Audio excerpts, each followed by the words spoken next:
నమస్తే అన్న. నమస్తే. జై శ్రీరామ్. జై శ్రీరామ్ అన్న. ఇప్పుడు జై శ్రీరామ్. జరుగుతున్న హాట్ డిస్కషన్ మనం ఒక 15 డేస్ నుంచి చూస్తున్నాం అన్న. ఏంటంటే ఇప్పుడు సౌత్ ఇండియాని నార్త్ ఇండియాని డివైడ్ చేయాలని ఇది అల్టిమేట్ ఎజెండాగా మారిపోయింది.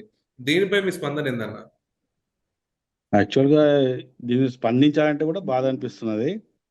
ఉమ్. సింపుల్ ఏం లేదండి. ఇప్పుడు ఇది ఏంటంటే మార్వాడి ఇష్యూ అనేది ఇప్పుడు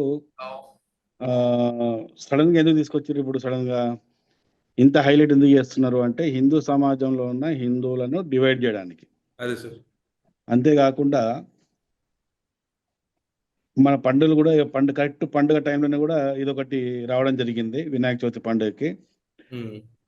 ఇప్పుడిప్పుడే యాక్చువల్గా ఏం కావాలంటే ఇప్పుడిప్పుడే హిందూ సమాజంలో కొద్దిగా ఇది ఐకమత్యం అనేది స్టార్ట్ అయింది.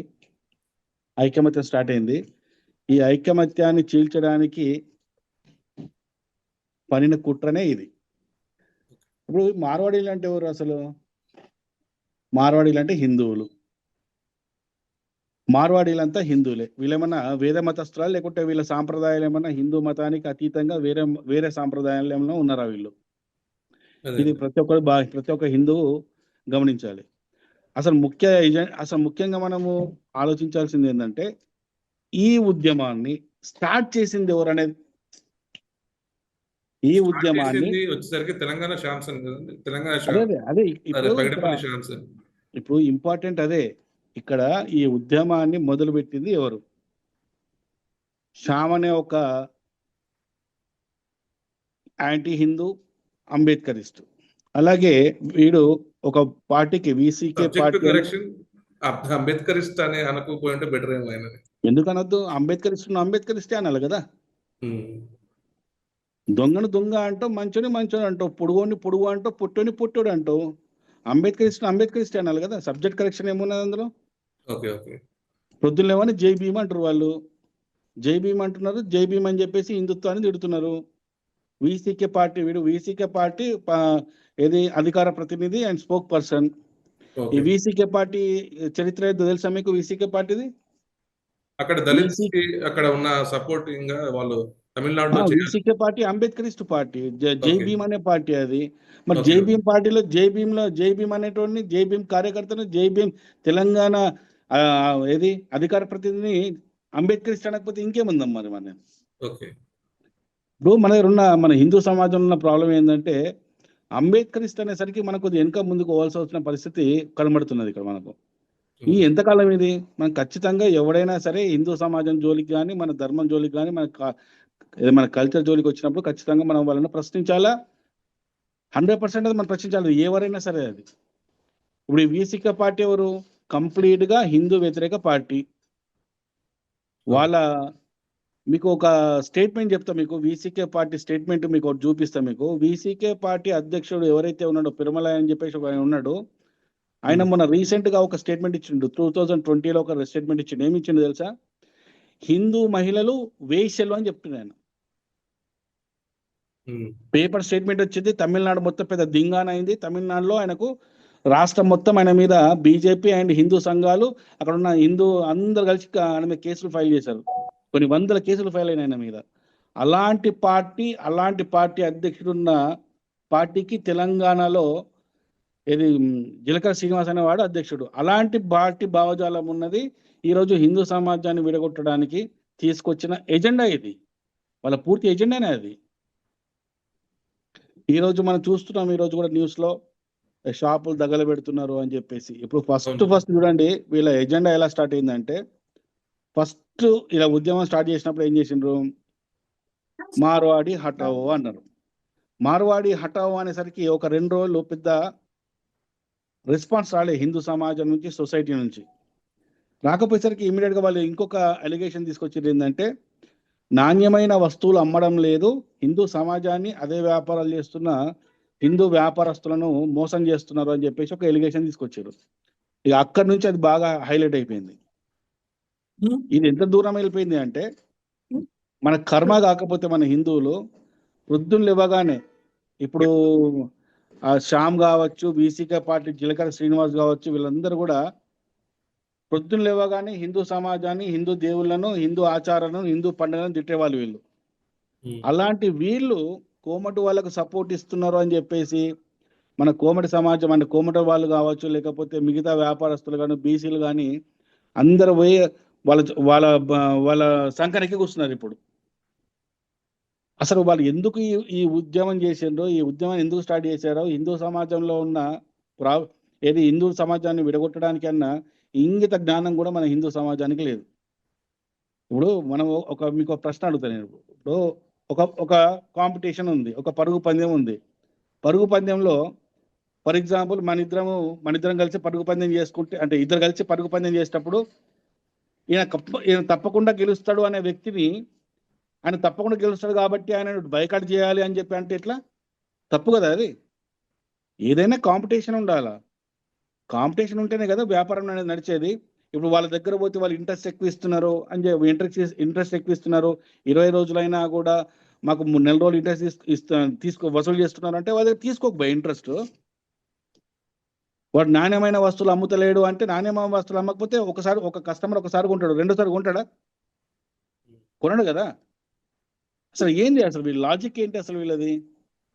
ఏమనంటే మన హిందువుల ముఖ్య ఎజెండా ఇప్పుడు మార్వాడీస్ ఇవన్నీ కాదన్న, నార్త్ నుంచి సౌత్ దక్షిణ పాదం విడదీయాలని చెప్పేసి మొన్న ఏదైతే భరద్వాజ మాట్లాడిండో, భరద్వాజ ప్రొఫెసర్ ఆయన సార్ అని అంటున్నారు.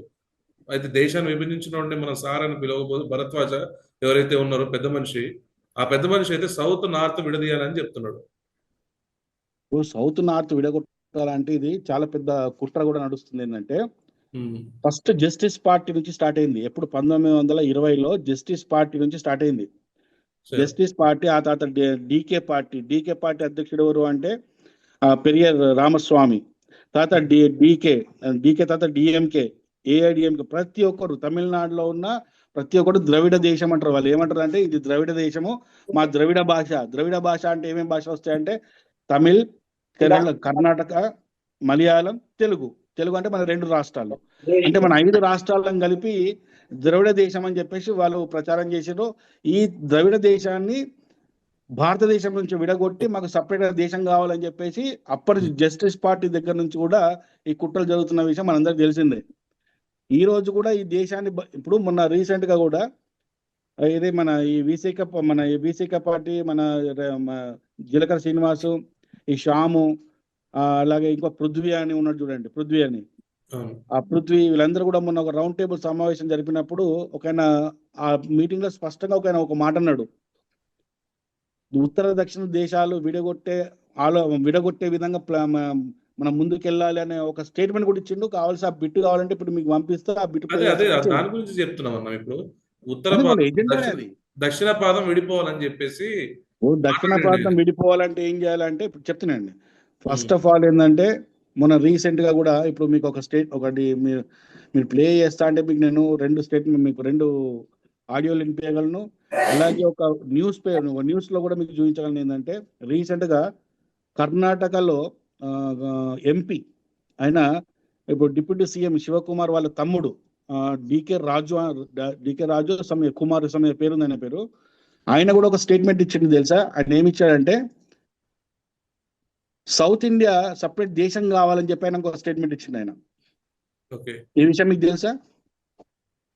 ఒకసారి నేను ప్లే చేస్తే మీకు ఏమైనా వినబడుతుంది అక్కడ? వినబడుతుందండి, ప్లే చేయండి. మీరు ఒక్క నిమిషం లైన్ లో మీకు పంపిస్తా, అది కూడా చూడండి. ఎంత దారుణాలంటే దేశాన్ని మొన్న రౌండ్ టేబుల్ సమావేశం అయింది కదా, ఆ రౌండ్ టేబుల్ సమావేశంలో జరిగిన చూడండి, వినండి.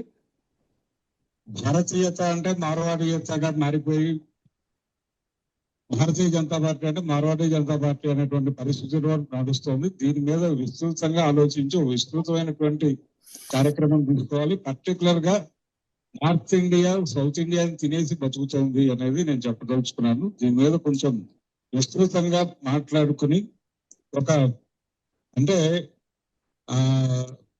దక్షిణ పదం విడిపోవాల్సినటువంటి ఒక అవసరం కూడా ఉంది.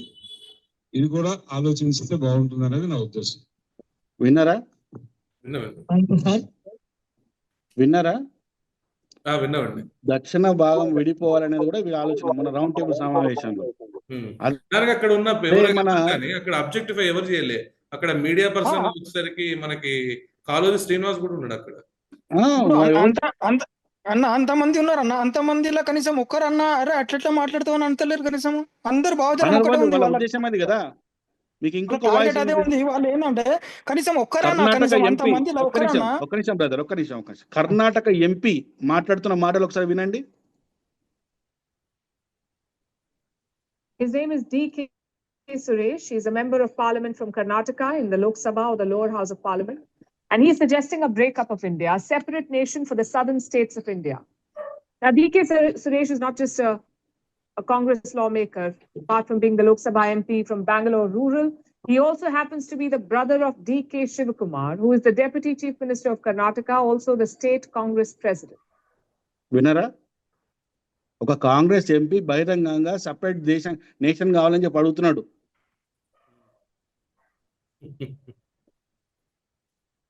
వీళ్ళ మీకు ఇంకో- మొత్తం నెట్వర్క్ ఏంటంటే వీళ్ళ కాన్సెప్ట్ ఏంటంటే వీళ్ళందరూ దేశాన్ని విడగొట్టాలి, హిందూ సమాజాన్ని విడగొట్టాలి. వీళ్ళ ఉద్దేశం ఏంటంటే వీళ్ళందరూ ఒకటే తాటి మీద నడుస్తున్నది. ఇది వీళ్ళ వెనుక మొత్తం ఇంకొక వాయిస్ డిఎంకే, తమిళనాడు డిఎంకే రాజా ఐడియా ఉన్నాడు కదా MP. Raja. There is a demand which is being raised. A few days ago, Mr. A. Raja of the DMK, the ruling DMK in Tamil Nadu, had essentially made claims of a separate statehood. And that controversy is on in Tamil Nadu. That how can A. Raja ask for a separate statehood? In other words, he's basically asking for Tamil Nadu to become a separate autonomous region and not remain a part of this country. How can that happen? వినరా? చూడండి, ఇన్ని కుట్రల నడుమ ఇది మన recent గా కూడా meetings కూడా జరిగినాయి. అన్ని పార్టీలు, సౌత్ ఇండియాలో ఉన్న అన్ని పార్టీలు జరిగితే ఆంధ్రప్రదేశ్ నుంచి పవన్ కళ్యాణ్ వెళ్ళలేదు, చంద్రబాబు నాయుడు వెళ్ళలేదు. అలాగే మన దగ్గర నుంచి మన రేవంత్ గారు వెళ్ళారు. మళ్ళా బీఆర్ఎస్ మన ఈయన ఉన్నాడు కేటీఆర్ కూడా వెళ్ళిండు.